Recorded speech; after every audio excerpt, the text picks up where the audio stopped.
an original story created exclusively for Golden Romance Empire.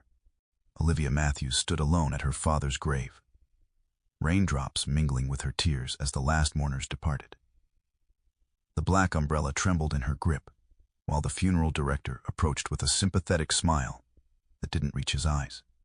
"Miss Matthews, when you're ready to discuss the outstanding balance," he began, sliding a folder toward her. Opening it, Olivia's breath caught.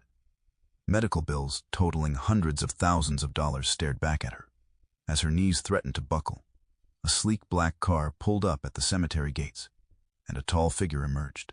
Dr. Alexander Reid, with his piercing blue eyes and immaculate suit, moved toward her with calculated precision.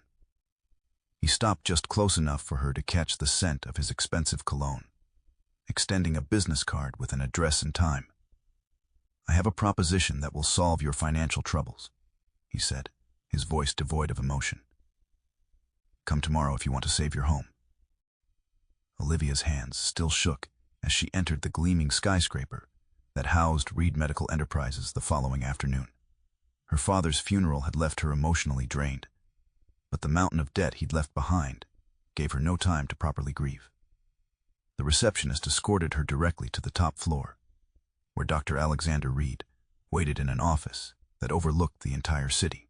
He stood with his back to her, a silhouette against floor-to-ceiling windows. "Miss Matthews," he said without turning, "thank you for coming." When he finally faced her, Olivia was struck by his clinical detachment. At 35, Dr. Reid was already a legend in cardiovascular medicine and a business mogul who had transformed his practice into an empire. "I'll be direct," he said, gesturing for her to sit. "Your father left you with $387,000 in medical debt. The bank will foreclose on your family home within 30 days. Olivia flinched. "How do you know that?" "I make it my business to know things, Miss Matthews." He slid a folder across his immaculate desk. "I'm prepared to pay every cent of your father's debt and ensure you keep your home." Hope flickered briefly before suspicion took its place.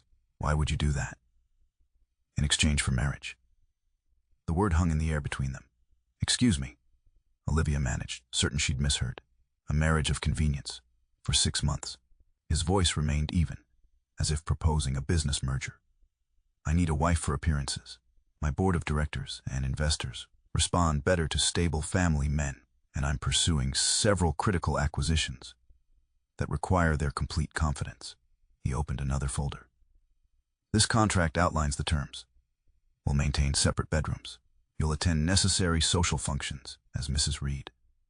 You'll sign a non-disclosure agreement. After 6 months, we'll divorce quietly, and you'll retain the deed to your house, debt-free." Olivia's mind reeled. "This is insane. I don't even know you." "You don't need to know me. This is a transaction, not a romance." He checked his watch. "I understand this is unexpected, but your financial situation doesn't allow for lengthy deliberation." "Why me?" she asked, her voice barely above a whisper. Something flickered across his face, so quickly she might have imagined it. "You're educated, presentable, and have no embarrassing social media history. You're also desperate enough to consider this arrangement." His bluntness stung. "What happens if I refuse?" "Then you'll lose your home, and I'll find someone else." He shrugged. "The choice is entirely yours." Olivia stood up abruptly. "I need time to think." "You have 24 hours. He handed her the contract. "My lawyer's contact information is inside if you have questions." Outside, leaning against the building's cold marble exterior, Olivia struggled to breathe. The contract weighed heavily in her purse. 6 months of her life in exchange for financial salvation. 6 months pretending to be the wife of a man who viewed her as nothing more than a business acquisition. That evening, Olivia sat in her childhood home, surrounded by her father's belongings. Bills scattered across the kitchen table. Every corner held memories. Her mother's garden visible through the window, her father's reading chair, the marks on the wall tracking her height as she grew. She'd promised her father on his deathbed that she would keep the house in the family. "This is our legacy, Liv," he'd whispered. "Everything that matters is here." With trembling fingers, she dialed the number of Dr. Reid's lawyer. The next morning, she returned to the glass tower. "Dr. Reid," didn't look up from his computer when she entered. "I'll do it," she said quietly. He nodded, still typing. "The papers are ready. We'll be married by a judge tomorrow morning." "I have conditions," Olivia said, surprising herself with her steadiness. "I want my own bank account that you can't access. I want to continue my work at the library. And I want your word that you'll never lie to me." Finally, he looked at her, something like respect flickering in his eyes. "Agreed." As she signed the contract, Alexander Reid studied her. "For what it's worth, Ms. Matthews, I'm sorry about your father." Olivia's pen paused. "Did you know him?" "Our paths crossed professionally. He was respected." Before she could ask more, he closed the folder. "My driver will collect you and your belongings tomorrow at 9. Pack lightly. Anything else you need, I'll provide." As Olivia left, she felt the weight of her decision settle on her shoulders. She had just agreed to marry a stranger, a cold, calculating man, who saw her as nothing more than a convenient solution to a problem. What she couldn't know was that she had just become the biggest complication in Dr. Alexander Reid's carefully controlled life. The penthouse occupied the entire top floor of a downtown high-rise, with glass walls offering a panoramic view of the city. Olivia stood in the center of the living room, her small suitcase looking out of place against the minimalist decor. "Your room is through there," Alexander said, pointing to a hallway. "The housekeeper comes Mondays and Thursdays. She doesn't enter my office or bedroom."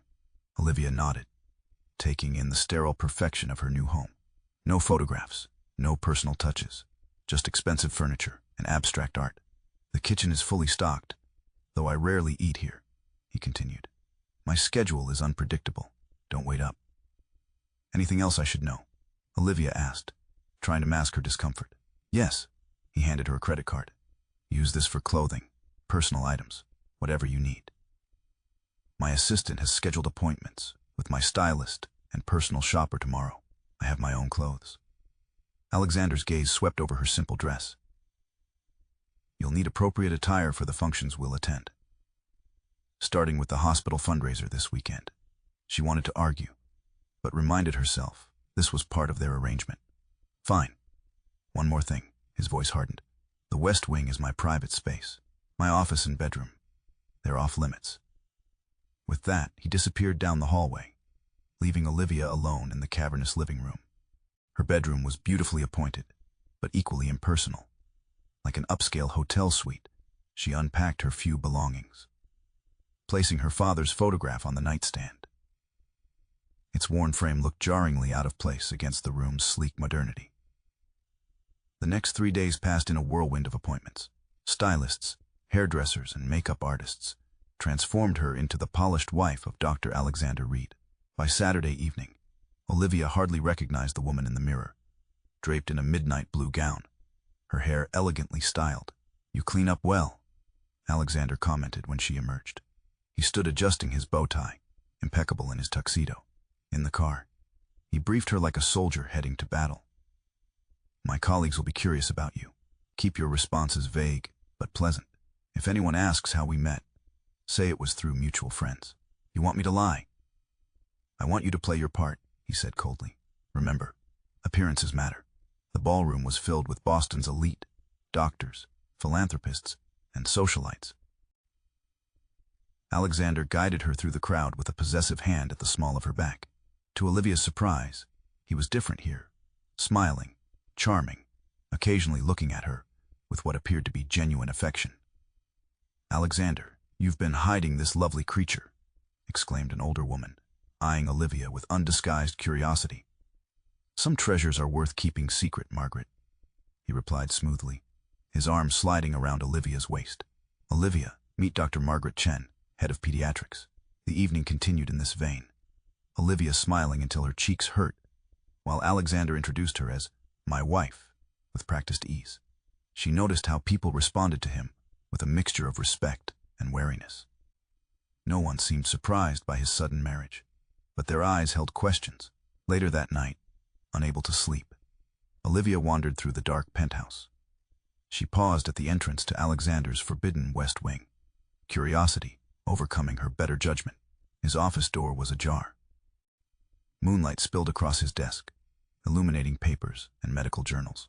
She shouldn't be here, but something drew her in. The office was as meticulously organized as the rest of the penthouse, with one exception. A small photograph in a simple frame, partially hidden behind books on a shelf. Olivia carefully lifted it. The image showed a younger Alexander with an older man in a hospital setting. They were smiling. A genuine smile she hadn't seen on her husband's face. With a jolt, she recognized the older man, her father. "What are you doing in here?" Olivia spun around, nearly dropping the frame. Alexander stood in the doorway, his expression thunderous. I'm sorry. I couldn't sleep and you decided to ignore the one boundary I set?" His voice was dangerously quiet. "You knew my father," she said, holding up the photograph. "You told me you'd crossed paths professionally. But this..." Alexander snatched the frame from her hands. "Get out." "Alexander." Olivia retreated to her room, her mind racing. The photograph revealed a connection between Alexander and her father that went beyond casual acquaintance. Whatever it was, it had to be the real reason behind this strange marriage, and she was determined to uncover the truth. 3 weeks into their arrangement, Olivia and Alexander had settled into a careful routine. They orbited each other like distant planets, sharing the same space, but rarely intersecting. He left before she woke and returned after she'd gone to bed, leaving only evidence of his presence. A coffee cup in the sink, a jacket draped over a chair, the lingering scent of his cologne. After the incident in his office, Alexander had redoubled his efforts to maintain distance, yet something had shifted. Olivia often caught him watching her when he thought she wasn't looking, his expression unreadable. The annual Children's Hospital Charity Gala arrived on a crisp autumn evening. Olivia had grown more comfortable in her role as Mrs. Reid, learning to navigate the social waters of Boston's elite. Tonight, she wore a burgundy gown that the stylist had insisted complemented her complexion perfectly. "You look beautiful," Alexander said when she emerged from her room, the compliment sounding almost reluctant. At the gala, Olivia found herself separated from Alexander as he was pulled into a discussion with hospital board members. She stood near the bar, sipping champagne, when a handsome man approached. "You must be the mysterious Mrs. Reid." His smile warm. "I'm Dr. James Calloway. I work with your husband." "Pleasure to meet you," Olivia replied. "And please call me Olivia." "Olivia," he repeated. "Alexander's kept you well hidden. Smart man. If you were my wife, I'd be worried about the competition too." Their conversation flowed easily. James was charming and attentive, asking about her interests and actually listening to her responses, something Alexander had never bothered to do. "Would you like to dance?" James asked, extending his hand. Before Olivia could respond, Alexander materialized beside her, his expression glacial. "I'm afraid my wife promised this dance to me." Without waiting for her response, he led her to the dance floor, his grip on her waist firm. "What was that about?" Olivia whispered as they moved to the music. "James Calloway has a reputation for pursuing other men's wives," Alexander replied, his jaw tight. "He's also gunning for my position on the board." "So this is about protecting your investment?" Something flashed in Alexander's eyes. "This is about protecting my wife." The possessiveness in his voice sent an unexpected shiver down Olivia's spine. For the remainder of the evening, Alexander stayed close, his hand rarely leaving the small of her back. Later that night, Olivia found herself unable to sleep, replaying the evening in her mind. She wandered to the kitchen for tea and was surprised to find Alexander sitting at the counter, still in his dress shirt, sleeves rolled up, a glass of whiskey in his hand. "Can't sleep?" she asked, filling the kettle. He looked up, momentarily startled by her presence. "Occupational hazard. My mind doesn't know how to shut off. Do you want some tea instead?" "Whiskey won't help with insomnia." "Are you prescribing treatment, Mrs. Reid?" The corner of his mouth lifted slightly. "Just sharing wisdom from my father. He always said alcohol might knock you out, but it won't let you rest." Alexander's expression softened at the mention of her father. For a moment, Olivia thought he might say something about their connection, but instead, he nodded. Tea would be nice. They sat in companionable silence, the city lights twinkling beyond the windows. It was the longest they'd been alone, together without tension. "I'm sorry about earlier," he finally said, with Calloway. Were you really jealous, or was it just for show? Alexander studied his cup. I don't know, he admitted, the honesty surprising them both. The next day, Alexander's mother arrived unannounced at the penthouse. Evelyn Reid was elegance personified, silver hair perfectly coiffed, designer outfit impeccable, eyes sharp as they assessed Olivia. So you're the librarian, she said, the word sounding like an insult on her lips. Alexander mentioned this. Arrangement. Olivia's cheeks burned. Mrs. Reid, spare me the pretense, dear. My son explained the situation. A business transaction, nothing more. She glanced around the penthouse, though you seem to have made yourself quite comfortable. Mother. Alexander's voice cut through the tension as he emerged from his office. I wasn't expecting you. Clearly, Evelyn kissed his cheek. I came to remind you about the Hastings dinner tomorrow. Your father insists you attend. I have surgery scheduled. Reschedule it. The Hastings are major donors. And Vanessa will be there. Olivia saw Alexander stiffen at the name. I'll bring Olivia, he said firmly. Evelyn's smile tightened. Is that necessary? It's a small gathering. She's my wife. On paper, perhaps. Evelyn turned to Olivia. No offense, dear, but let's not pretend this is a real marriage. Alexander has responsibilities to his family name. Responsibilities that will continue long after your contract expires. That's enough. Alexander's voice was dangerously quiet. Olivia is my wife, and you will treat her with respect. Evelyn looked between them, something calculating in her gaze. Very well. I'll tell the Hastings you'll both attend. She collected her purse. Do try to dress appropriately, dear, she added to Olivia before departing. After she left, silence filled the penthouse. I'm sorry about that, Alexander finally said. She knows our marriage isn't real. My mother is protective. She had different plans for my future. Vanessa? Olivia asked. Alexander's expression closed. An old family connection. It's not important. Later that week, Alexander was called to the hospital for an emergency. When he didn't return for hours, Olivia grew concerned. At midnight, she received a text. Surgery complications. Don't wait up. She was dozing on the sofa when he finally returned at dawn. Exhaustion etched on his face. Did you save them? She asked softly. Alexander sank into a chair, running a hand through his disheveled hair. Barely. 8-year-old boy. Heart defect we didn't catch in time. Without thinking, Olivia moved to his side, placing a gentle hand on his shoulder. But you did catch it. He's alive because of you. Alexander looked up at her, vulnerability replacing his usual mask. For a moment, she glimpsed the man behind the armor, compassionate, dedicated, haunted by the lives in his hands. His fingers briefly covered hers. Thank you, whispered, the words carrying more meaning than either was ready to acknowledge. By the 3rd month of their marriage, Olivia and Alexander had developed an uneasy truce. The walls between them remained, but doorways had begun to appear. Small moments of connection that neither acknowledged but both privately treasured. Olivia had returned to her part-time work at the library, finding comfort in the familiar routine. Alexander had surprised her by expressing genuine interest in her work, occasionally asking about rare books or historical collections. Their evenings sometimes overlapped now. She would read in the living room, while he reviewed medical journals. They'd share take-out dinner on the rare nights he made it home, before 9. Once, she'd fallen asleep on the sofa, waking to find a blanket carefully draped over her. These small kindnesses made their arrangement increasingly complicated. Olivia found herself watching for his car through the window, listening for his key in the door. She told herself it was merely the human need for connection, nothing more. We're expected at my family's estate this weekend, Alexander announced one evening. Annual autumn gathering. Unavoidable, unfortunately. Olivia looked up from her book. Your mother will be thrilled. The corner of his mouth twitched. Pack for 3 days.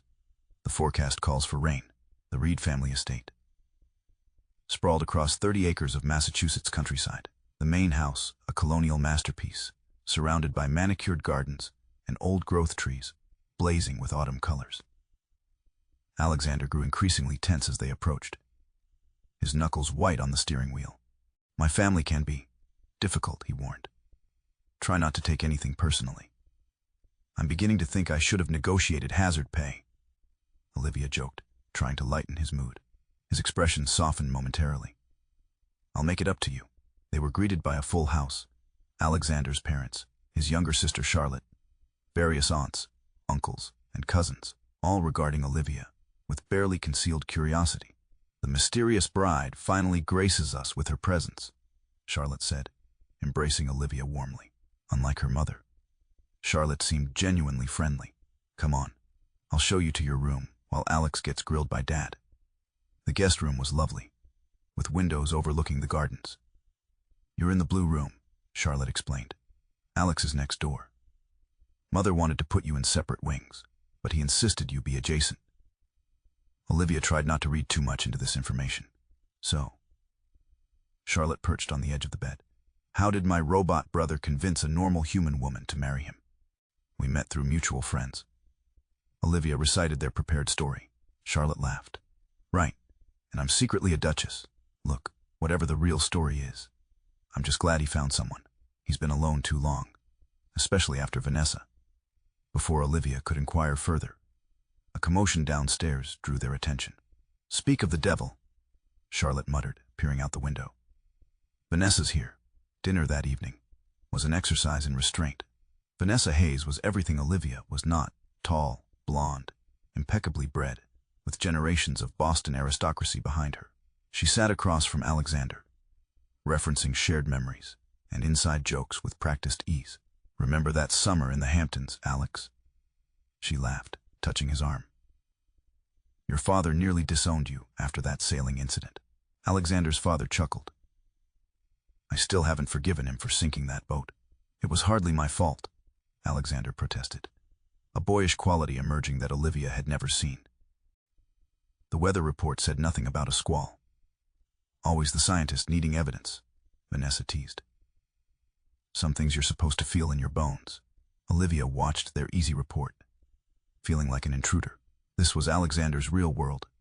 These people, these connections. She was just a temporary solution to a problem, while Vanessa clearly represented his past, and his mother clearly hoped his future. The rain that had threatened all day finally arrived, drumming against the windows as the family gathered in the drawing room. Evelyn orchestrated the seating to place Vanessa beside Alexander on the sofa, while Olivia found herself relegated to a chair in the corner. Vanessa's foundation just received another grant, Evelyn announced proudly. Tell them, dear. As Vanessa detailed her charitable work, Olivia noticed Alexander's gaze drifting to her repeatedly. When their eyes met, he offered a small, apologetic smile that only made her heart ache more. Unable to bear another minute, Olivia excused herself, claiming fatigue from the drive. No one protested her departure, except Alexander, who half rose before Vanessa placed a restraining hand on his arm. In her room, Olivia stood at the window, watching rain lash the gardens. She'd known from the beginning. This was a business arrangement, yet somehow, she'd allowed herself to develop feelings for a man who had explicitly forbidden them. The sound of the door opening made her turn. Alexander stood in the doorway, his expression troubled. Are you all right? He asked. I'm fine, just tired. You're lying. He stepped into the room. You've been quiet all evening. I don't belong here, Alexander. These are your people, not mine. That's not true, isn't it? Your mother can barely look at me. Your father doesn't know what to make of me. And Vanessa, she shook her head. She fits into your world perfectly. Vanessa and I were over long ago. Were you? Olivia challenged. Because everyone here seems to think you're just going through a phase. That once our contract ends, you'll come to your senses and return to the woman you're supposed to be with. Alexander ran a hand through his hair in frustration. What they think doesn't matter, doesn't it? This is your life, Alexander. Your real life. I'm just temporary. The pain that flashed across his face surprised her. Before he could respond, a knock at the door interrupted them. Vanessa stood in the hallway, her perfect smile faltering slightly at finding Alexander in Olivia's room. There you are, Alex. Your father wants to discuss the hospital expansion. Her eyes flickered to Olivia. Am I interrupting? No, Olivia said before Alexander could speak. He was just leaving. Alexander hesitated, caught between the two women, for a moment. Olivia thought he might stay, Instead, with a last troubled glance, he followed Vanessa down the hall. Alone again. Olivia pressed her forehead against the cool window pane. Outside, the storm intensified, matching the turmoil in her heart. The rain continued through the night and into the following day, trapping the family indoors. Olivia avoided the main rooms, finding refuge in the estate's library, a magnificent space lined with leather-bound volumes and comfortable reading nooks. She was absorbed in a first-edition Austen when Charlotte found her. "Hiding out?"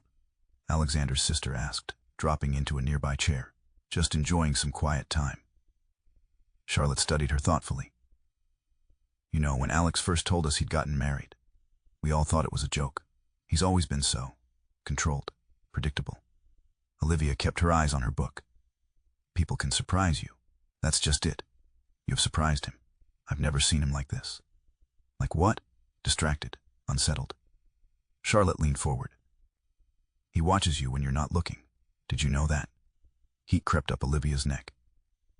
"I think you're misinterpreting things." "I don't think I am." Charlotte hesitated. "Look, I don't know what's really going on between you two, but I haven't seen my brother this alive in years. Not since before." "Before what?" Charlotte bit her lip. "It's not my place." "But maybe you should ask him about the Matthews case." "Matthews?" Olivia's heart skipped. "As in?" "There you are." Evelyn's voice cut through the conversation as she entered the library. "Charlotte, your father needs help with the conference call. And Olivia, Vanessa was hoping you might join her for tea." The last thing Olivia wanted was a tete-a-tete with Vanessa, but refusing would only create more tension.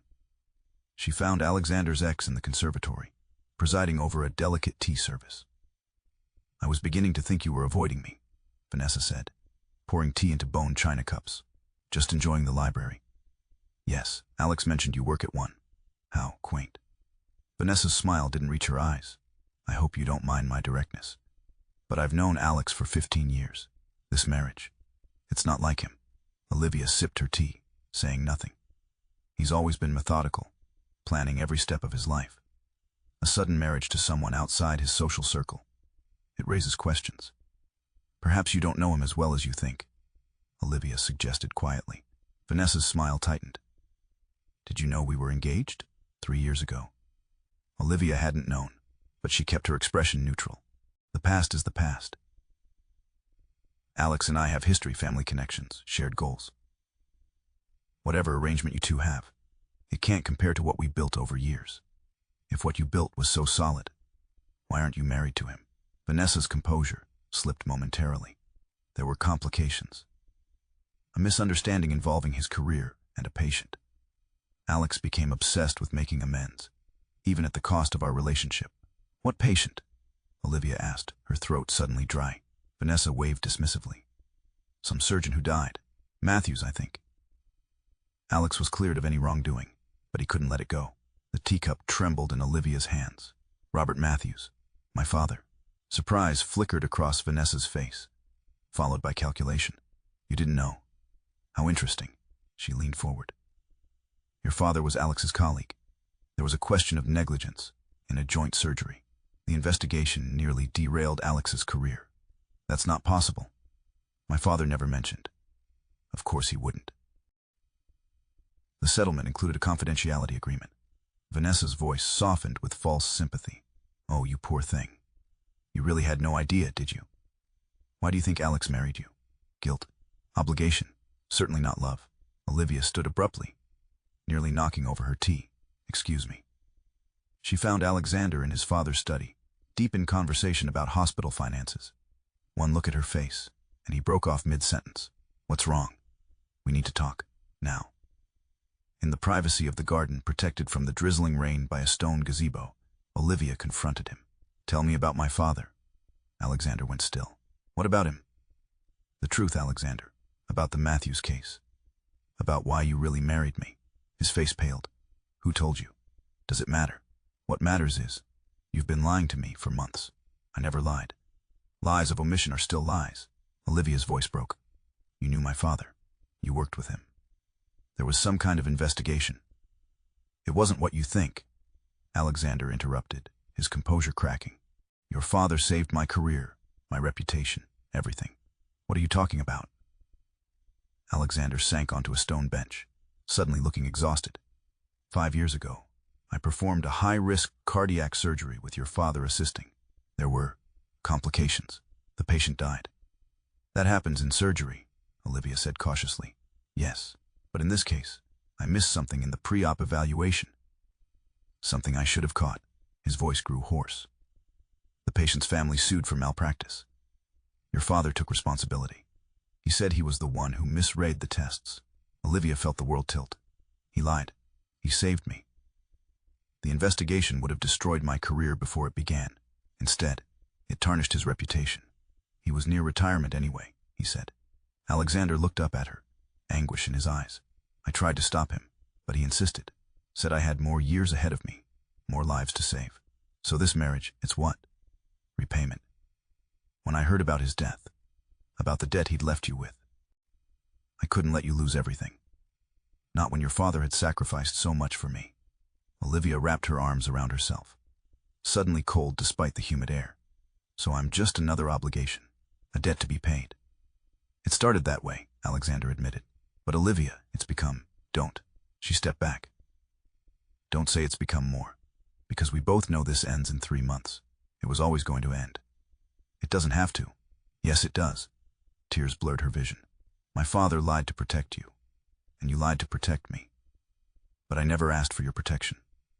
I never wanted to be anyone's charity case or guilty conscience. She turned to leave, but Alexander caught her arm. Olivia, please. I'm going home. Our home, not this place. I'll be gone by the time your contract ends. She pulled free and walked away through the rain, leaving Alexander standing alone in the gazebo, watching her retreat into the mist. That night, she packed her bags and called a taxi, leaving only a note on Alexander's pillow. Debt paid in full. Consider yourself free. Olivia spent the next 2 weeks in a small apartment she'd rented with money from her library job. She ignored Alexander's calls and texts, needing space to process the truth about her father and their marriage. She'd always believed her father was infallible, ethical to a fault. Learning he had lied, even for noble reasons, shook her foundation. Yet she couldn't help but admire his sacrifice. He'd given up his reputation to save a promising young doctor's career, never seeking recognition or reward.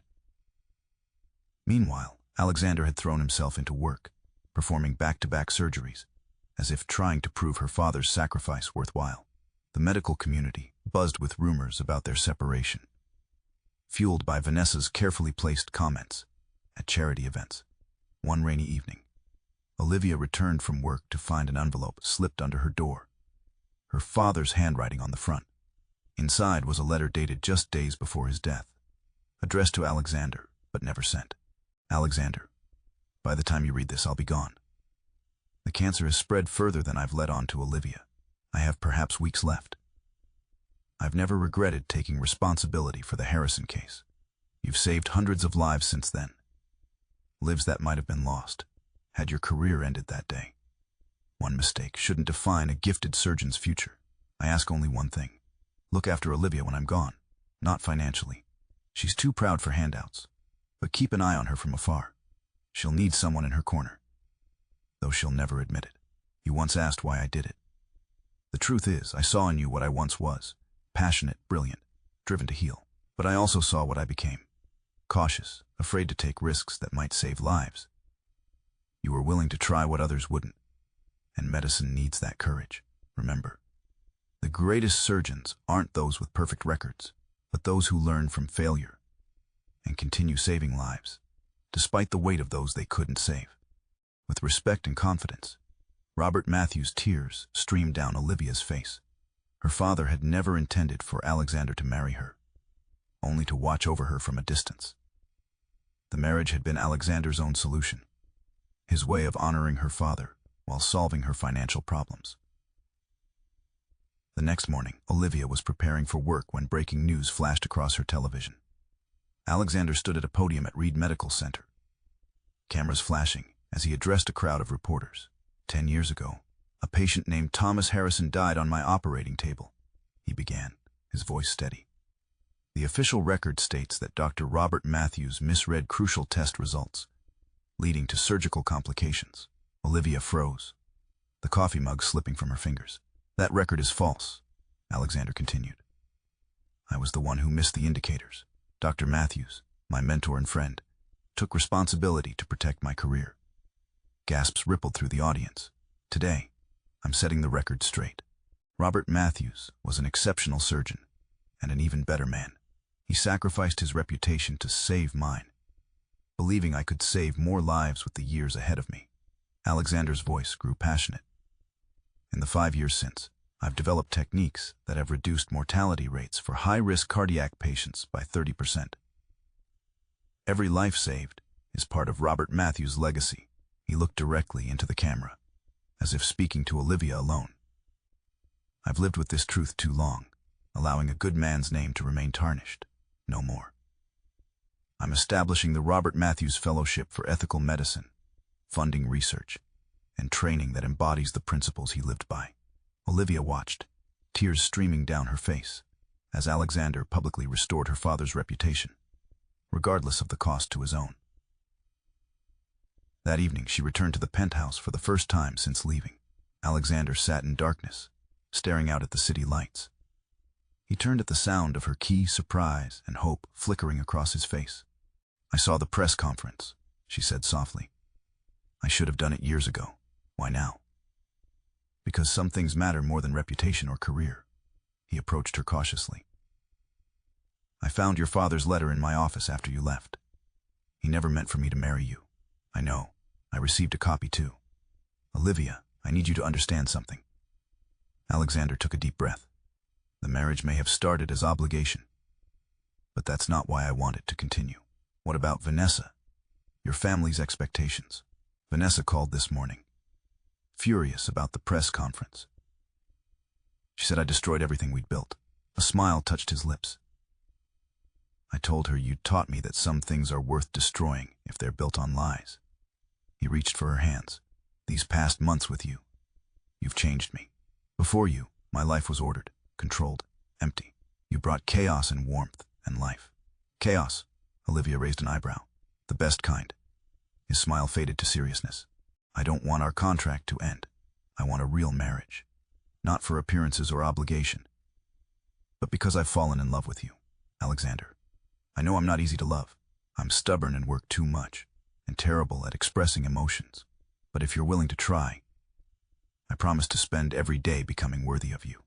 Olivia studied the man before her, no longer the cold, distant doctor who had proposed their arrangement, but someone vulnerable, honest, and fundamentally changed. I think, she said slowly, we should tear up that contract and start over. 3 months later, they married again. This time in the garden of Olivia's childhood home, surrounded by blooming roses her mother had planted years ago. No contracts, no conditions, no pretense. As Alexander slipped a ring on her finger, he whispered words meant only for her. Thank you for teaching me that the heart is the one organ I can't fix alone. Olivia smiled through happy tears. Some things, she replied, echoing Vanessa's words from months ago. You're supposed to feel in your bones.